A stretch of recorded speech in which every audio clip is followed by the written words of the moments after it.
Hi, I'm Seema Mehta. I'm a political reporter at the Los Angeles Times. We just learned today that President Biden decided that he's not going to seek re-election. It's not surprising, but it really does throw an enormous curveball in this election.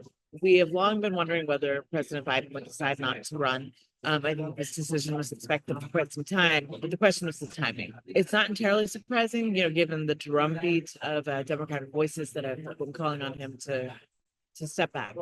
But it's obviously a painful decision for him and his family. It obviously took them quite some time to get there. Kamala Harris is obviously, his anointed successor.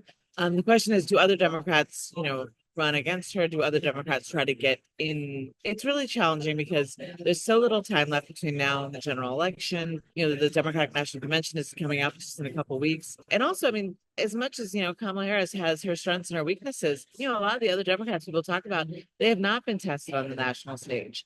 And they are not, they might be known by political people like me and you, but they're not known by the vast majority of Americans. So for any other Democrat to sort of try to challenge her it's challenging. And beyond that, if Democrats were to pass over an African American woman to go with somebody else, like that's also really problematic with Black voters in Philadelphia and Detroit, which are two critical states that Democrats need to win the White House. So, and just in terms of cold political calculus, it's really hard to see how Democrats do not end up going with Kamala Harris. Republicans were gleeful going into the RNC because they were feeling very unified and very strong. And then assassination attempt. Nobody wanted to see that. But that also further unified Republicans. So the Republican Party is incredibly unified behind former President Trump. They were already, gleeful about their prospects against President Biden.